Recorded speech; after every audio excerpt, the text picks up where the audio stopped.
May 18th, 2026, an idea was formed after a very long and extensive drive back from Indianapolis after I had attended the Marvel Infinity War concert that I will not tell you about. Cliff notes, it was amazing, had a great time, did a casual Daredevil cosplay, we're not here for that. An idea was formed in a Discord call with myself and two of my other friends, Kieran and Josh, shout out to y'all by the way, after I had looked at the calendar and realized that not only did I just get back from that event, but I also had another one coming up. That event was Combo Breaker. For those of you who are unaware, Combo Breaker is basically one of the massive Midwestern fighting game tournaments, but it's also kind of like a place where a lot of fighting game fans go to not only compete, but celebrate, hang out, party, and basically talk all things fighting games. And I had been attending since 2023, and I have always brought out a cosplay just for the fun of it. The first year I went, I wore my Scorpion. The second year I went, I wore my Scorpion again and met Ed Boon. And the third year, which was this last year, I wore my Iron Man suit to attend watching the Ultimate Marvel vs. Capcom tournament, and ended up being one of the funniest highlights of that entire tournament. And I think it's safe to say we got a reset, ladies and gentlemen. No commentators curse, I promise you. There it is. Woo!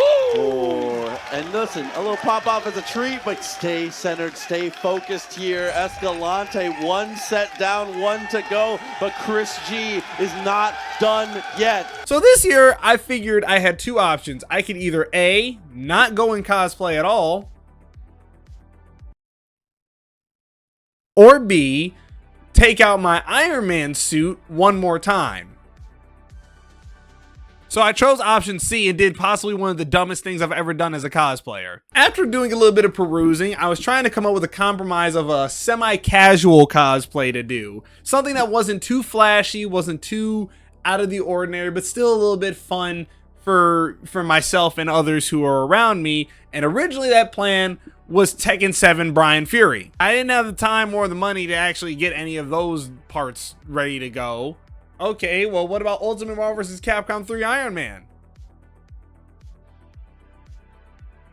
I'm a cosplayer. I'm not a damn miracle worker. That was just never on the agenda. That was never happening. But after doing a little bit of research, I managed to find UMK3 files of the Cyrax, specifically the Cyberlin Kuei helmets. And I figured it'd be just really funny to walk around in regular clothes with a Cyberlin Kuei helmet. I found this creator, I don't know how to pronounce your name, I'm sorry, and he had a full free file set for the helmet itself. And then I did further inspection on his page and realized he had a full entire armor set on Maker World, and I realized how few pieces that it would actually be to build. So in my infinite wisdom, I decided I was going to try to build an entire Mortal Kombat Cyrax cosplay in 4 days. Unfortunately, while most of the files were perfect down to the details, I was missing a couple pieces, and by a couple, I mean quite a few. I was actually missing the pouches and the belt buckle that Cyrax has around his waist that he's had from Mortal Kombat 3.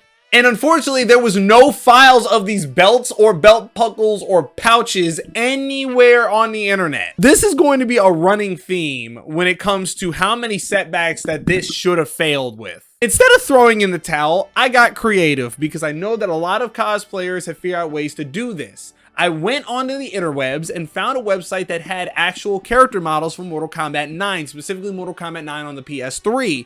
And because of that fact, one of the skins that was a DLC was the classic Cyborg skin, because obviously Cyrax, Sector, and Cyber Sub-Zero were all playable characters in the game. I then took the entire model, went into Blender, stripped everything out except for those pouches before turning them into actual 3D printable files and editing the files here and there to make them a little bit cleaner and a little bit nicer. Unfortunately, all the footage I have of that moment corrupted as of me editing the first time I recorded this video.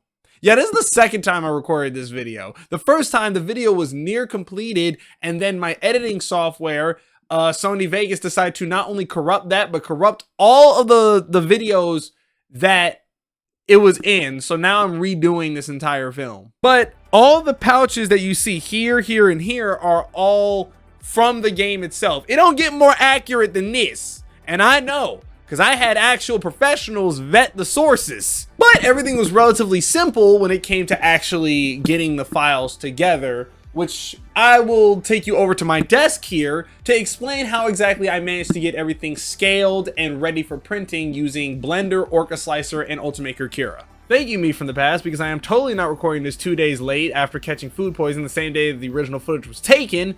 I'm going to go ahead and just show you real quick on how I got everything into Blender and scaled to my body before passing over to OrcaSlicer, so that way it can get printed on that big beautiful bastard behind me, donated by the wonderful Kenny Fish. Thank you, Kenny. Okay, so when it comes to this kind of a method, you're gonna want to do one of three things. Now, if you have ArmorSmith, you can use ArmorSmith as a whole, and you could pretty much scale it within that program. I don't have it personally because I got lucky during quarantine, which is why this model is technically wildly inaccurate because I'm actually much slimmer than I used to be. But I found a phone app, because a lot of phones modern day have the capabilities of being able to take 3D scans. There's plenty of apps like I think Scandy Pro is what I use, although I think they went defunct. I could be wrong. You got Polycam, you've got EM3D, you have all different options. So just find something that can take a full 3D scan of your body. And it doesn't have to be a 3D scan. You could do individual body parts. There's plenty of videos out there. Click one of the plethora on this screen here. But for my sake, I use the 3D scan of my body that I've been using so far. I've used it to scale my Iron Man suit. I've used it to scale every other cosplay that I've used. So it's been foolproof. So let's get into it. Okay, so as you can see here, this is pretty much my entire model of my body, while also having all the pieces on. Ignore these extra parts. I was just too lazy to delete them from a previous project that I will probably do sometime in the near future. We're not here for that right now, so just ignore the poll. But all I would do is just import the parts, and having a 3D scan is very helpful because it's the most accurate-ish way that you can have to see how it'll look on your body. So if you have a friend or 3D scan, you know that. But I got the chest plate pretty much lined where I would want it to be, shoulder plates, bicep plates, elbows, forearms, and then these belt pouches right here, and the nubs that I also have to finish printing. And it's a very simple process. You just import a model, use the scale option here. Sometimes if you have an issue where the actual gizmo, I call it that because I use Nomad Sculpt, is not aligned to where the model is supposed to be, just hit right click, go to set origin, origin to geometry, and boom, it's all going to be set to where the actual part is going to be. Then you can go out here, you can scale it up and down. You can also go non-uniform if you need to. You can scale it on this axis. Like you have plenty of options to do it. Play around with Blender, get everything scaled. If you have a 3D model, those videos are wildly helpful. For a little tip that I would give you is make a separate folder within the folder that has all your files for your cosplay and label it scaled or my size or whatever, because there have been instances where I used to, especially with the suit, have parts and just save them and overwrite the original file, and then those parts would corrupt. Now I don't have an original base to work with. So it's really important that you want to A, save everything ahead of time, because Blender has a tendency to crash every 5 seconds. And B, you want to make sure that you have a separate folder for your individual scaling, so it's a separate copy in case any of those corrupt. You can then scale that individual piece, and it's just easier to get to when you send it over to our next step of the process, which is going to OrcaSlicer. And here we are in OrcaSlicer. Thank God I started switching into OrcaSlicer, because the amount of tools that you could do with just this program alone, if I can figure out how to get this to work on my bigger printers, I'm probably not going to switch back to Cura. But for the time being, we're just going to talk about how OrcaSlicer is what I use for my Anycubic Cobra S1. So as you can see, one of the main benefits about OrcaSlicer is the fact that you can have individual build plates and put all of your pieces ready to go and slice them all at once. I'm not going to go through how I oriented everything individually. You can kind of get a rough idea of what I did. I tried to minimize support usage as much as possible by putting everything on edges that people wouldn't see. Sometimes it's unavoidable. The main thing I want to talk about is the fact that the chest plate had to be completely undid. The back plate I could print in one whole piece. I didn't at the time because I panicked. The chest plate I actually couldn't fit on a standard Cobra S1 build plate. So one of the cool things about the slicing program here is, say I want to reprint this. I'm gonna just put 2 more build plates here, and then I'm going to go in, hit import, go to the import STL, And let's just say I want the whole chest plate right here. As you can see, it very clearly is too damn big. So instead of going all the way to Mesh Mixer, which is what we used to previously be able to do, you can still do that, but why open any more programs than necessary where you can go organize your view to front, go to your taskbar here on cut, and it actually allows you to create a plane cut on the part itself. So that way there's no more necessity of having to open a bunch of programs. And not only that, you can do a plane cut. I'm going to approximate where I did it about here. Go here, and you can actually keep both pieces, and it separates them. Now it drops it down to the build plate, but both of them are still too big. So I'll just go down, click the individual piece, plane cut, go to the rotation bar. 180 degrees is a little too much. I actually need to go only 90. Don't judge me. Click 90, perform cut.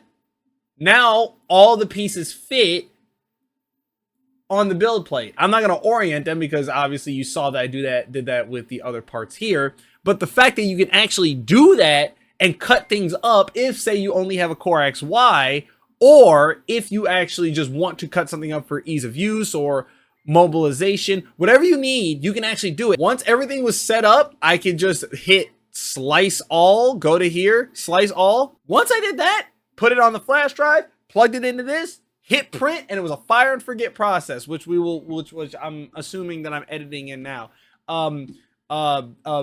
Editing me, make sure you include that shit. I know we keep doing this fourth wall break, but fuck you, you're not getting paid. Thanks, dickhead.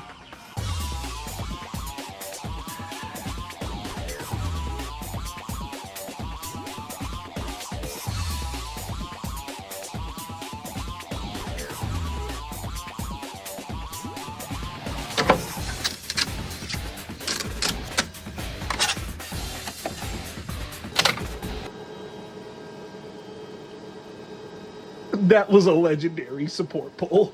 Now I'm on a 2-day deadline because of the fact that the parts are getting printed as soon as one part's finished, another one's coming in. There is a manufacturing machine for getting this done on time. And this is all while I'm still working my job, by the way. Again, this is not a smart decision. Please do not do this because cost crunch is not a good thing. And I was fully prepared to let this be a failure if I didn't get it done on time, which a lot of people will not tell you to do. But I will tell you, if it doesn't work, I know your titties didn't just fall again. Now, if I uppercut you, will you feel it? Don't you fucking move again. Don't you fucking move again. I will fuck you up. The next evolution of getting a 3D printed prop to a fully finished cosplay piece is to sand it, which, little side tangent, if I see one more of y'all call somebody lazy for not sanding their prints, I might actually slap the hell out of some of y'all. We are in an age where you can raw print something and there are people out there who genuinely can't tell. There is friends of mine who have print things that you cannot tell. They literally printed it off the printer and slap paint on it and people still can't tell. So if we could just drop this whole thing of sanding needing to be a necessity rather than being just informational for people who might want to sand instead of persecuting them for not, that'd be great. That'd be great. Because I'm sorry, some of y'all need some of y'all need the hell beat out of you. I'm just saying, like, just stop doing that. Just stop doing that. Because I'm saying, no, like the more I think about it, the more, because y'all see like one Iron Man suit and swear. What was I saying? Damn, I feel like my brain is like actively like after just like remembering the amount of dumbass fucking people who are cosplayers saying that, my brain just like. Anyway, if you want a good finish, you have to sand it. That's all I'm saying. But you could also raw print this with a multicolor printer like I got. Technology exists. Enjoy it.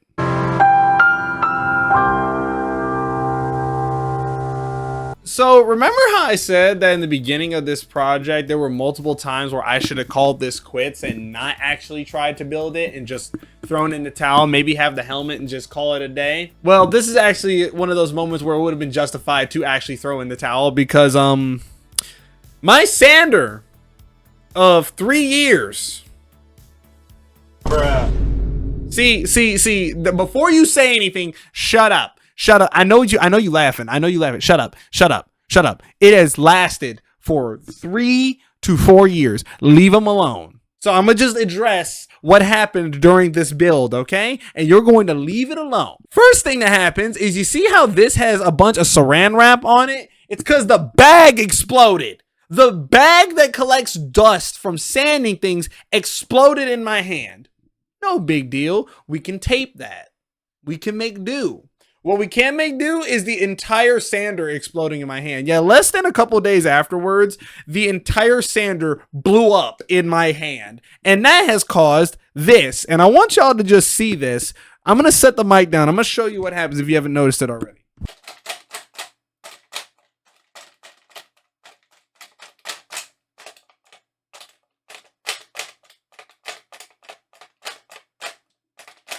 This was a $40 sander, by the way. This is the only time I've actually spent more money than just working with the materials that I had to build this, because I needed a sander regardless, because I have another project coming up that will be a video series very soon. So if you haven't already, make sure you subscribe and hit the bell notification before I end up going on a break for another 4 months. But yeah, this thing is dead. Completely garbage. So we're not going to talk about him no more. RIP, ashes to ashes, and well, you can't do dust to dust because the fucking bag exploded, but you get what I mean. So after getting the new sander, I went over all the pieces with 80 grit, then I went over it with 120 and then 240 to smooth everything out after knocking down the layer lines, and then washing it in my sink to get all those nice nasty little dust particles that like to stick around and kind of ruin the finish. So if you give it a good wash and a wipe with a tack cloth, you should be all right.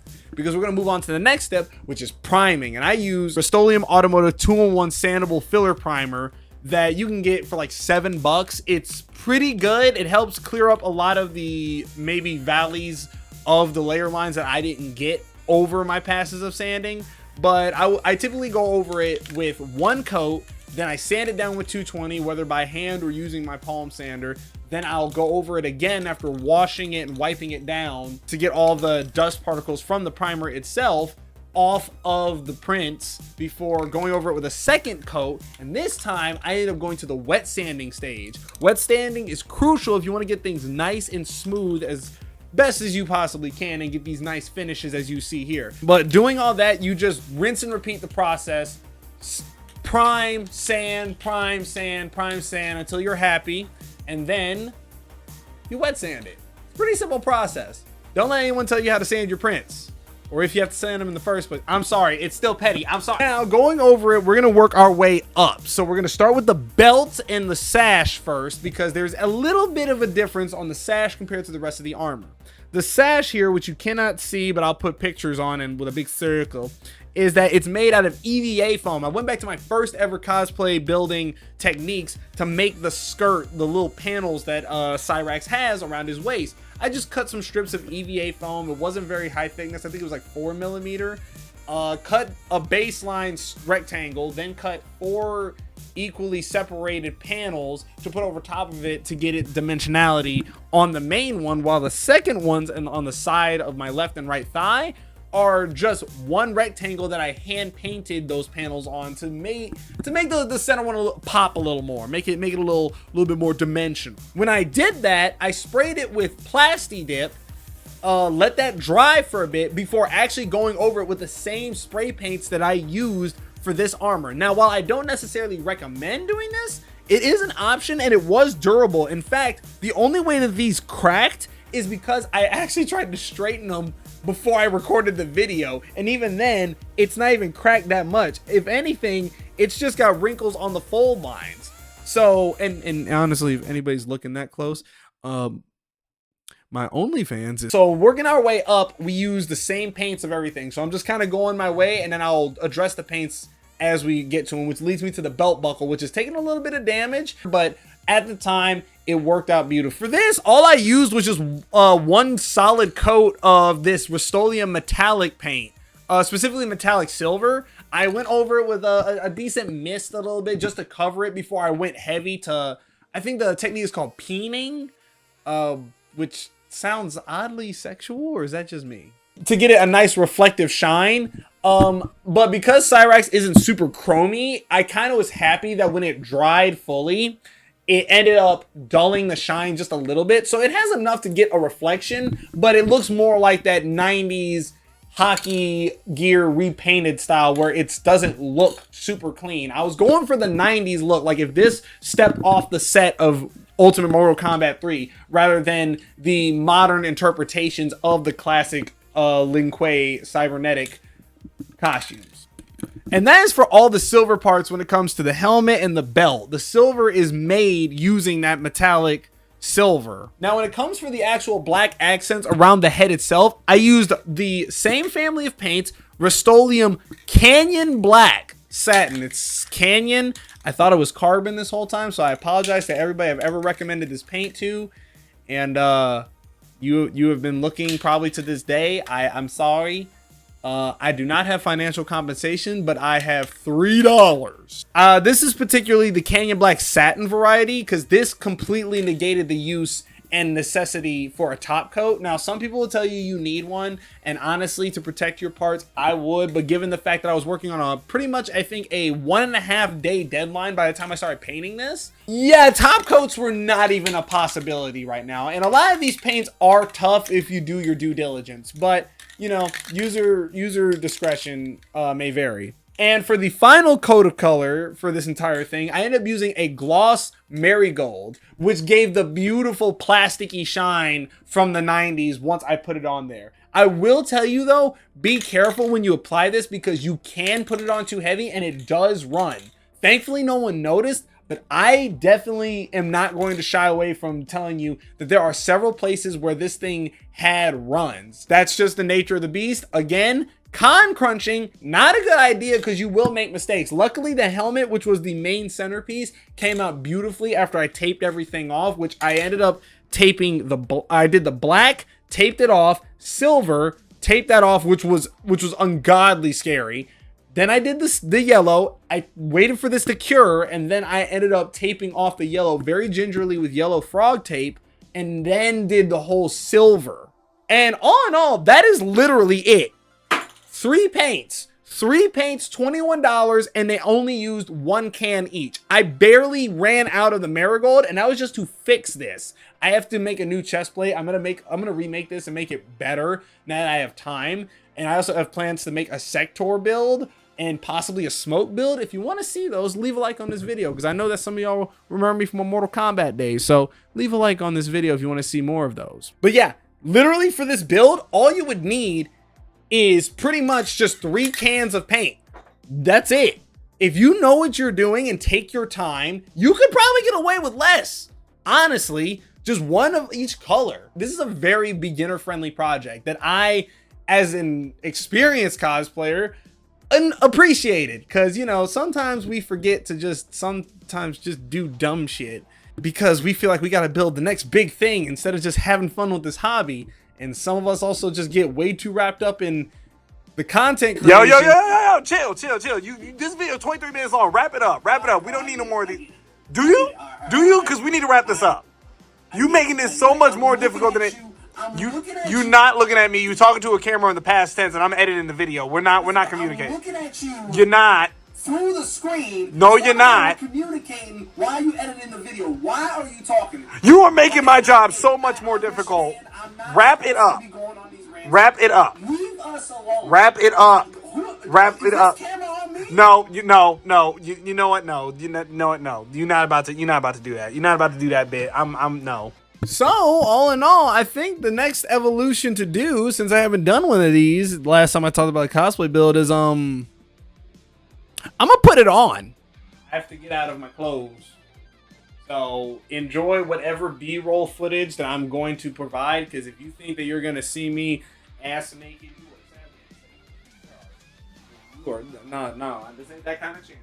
I know we're in the fighting game community. My name's not Darkside Phil. I'm not about to sit here and I want you to know while I'm discussing this that I am actively, like, there is footage of this that exists. Okay? Like, I'm not gonna sit here and edit this out. No, I'm gonna keep it in. But like, did y'all see the Mortal Kombat 2 movie?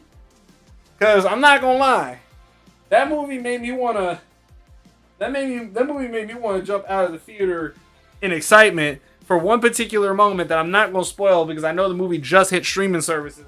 So I'm not gonna sit here and disrespect y'all if you haven't seen it. I'm gonna just say there is a moment in that movie that you can actively track where I jumped up in excitement. I would put the muscle shirt that goes on underneath this on, but because I'm doing a YouTube video, I don't feel like doing all that. So just bear with me when I say that I'm putting a muscle shirt on, okay?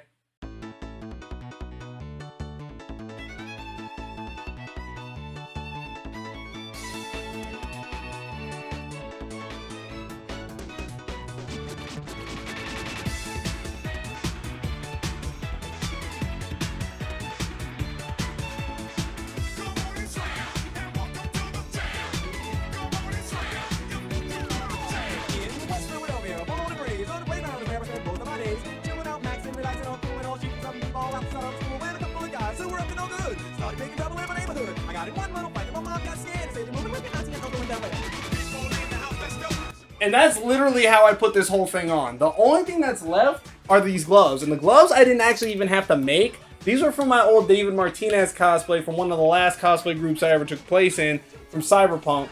And the gunmetal technically isn't accurate, but the way that the lights hit inside of the venue itself at the Renaissance Schaumburg Convention Center, it made them pop out as if they were silver.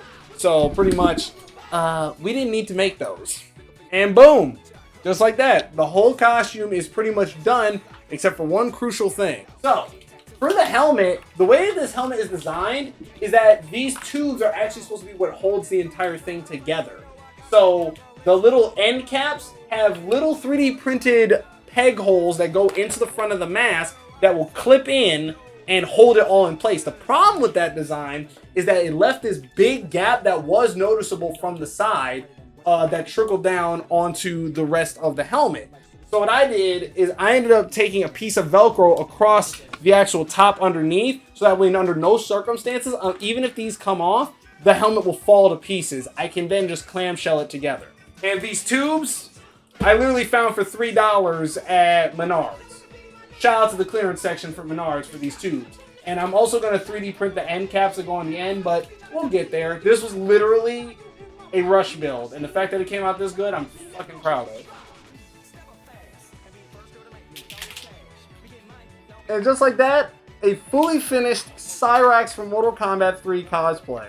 Honestly, the fact that it came out this well for a 4-day rush job, obviously there's things I can fix, obviously there's things I can do better, but for what I did in a 4 days deadline, I'm extremely proud of. And not only that, but I also got to actually meet and talk to a lot of the people who worked on Mortal Kombat from Midway and NetherRealm at Combo Breaker while watching the History of NRS tournament. And there's some highlights where pretty much I became a part of the show that I will play here. One more game to go. Tekken Master looking a little lost. Oh, there he is. There he is, the man himself. Legendary. Go help him out. Get in there with the back one. Well, that doesn't exist in this game. He almost landed on it. Watch your bum. Not quite the bomb. No, it didn't hit the normal, but he got the follow-up. Tekken Master is in the game. Let's go. Yes. Tries to grab reset. Oh, and there it is. Does he get it? Quick, fatal, back, baby. The baby. It's the baby. Oh, he's crying. He's crying. No. Wow, wow, wow. I can't do more than 25% damage. Wow, wow, wow. Oh my god, that was, I love that, man. Yo, shout out to DJ's covering the screen right now, gets an advantage. Just needs one as mustard. Net in a dream. In a dream. Net in a dream. He's still alive. Got the input error. Net in a dream. Let's go. The execution is there. Kill him, please.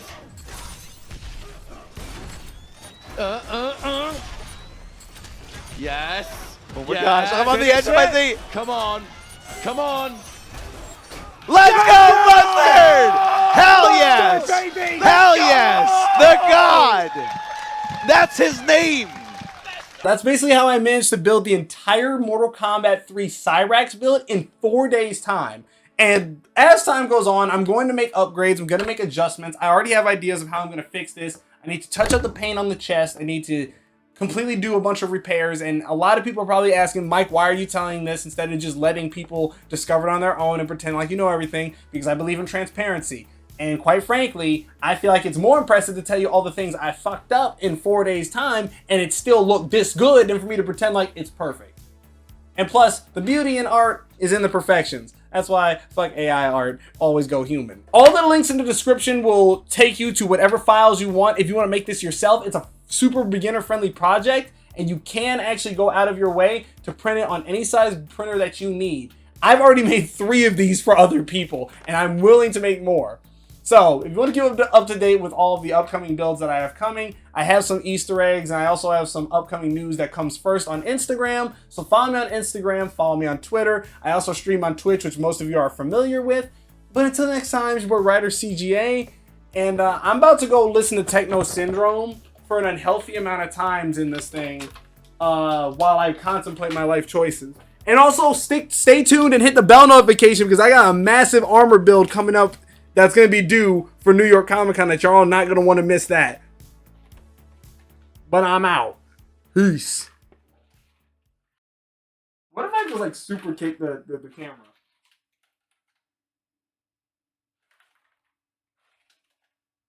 Too late, the intrusive thoughts win. The intrusive thoughts won, and this is why I cannot be left unattended when filming videos. Niggas be coming through, stalking you out, killing off any and everything you're talking about. See you in the club, now we walking you out. Should've thought twice before you went and open your mouth. Yo, anyway, we stay keeping it moving. Fucking with the phone, nigga, hope you know what you're doing. Now blame me.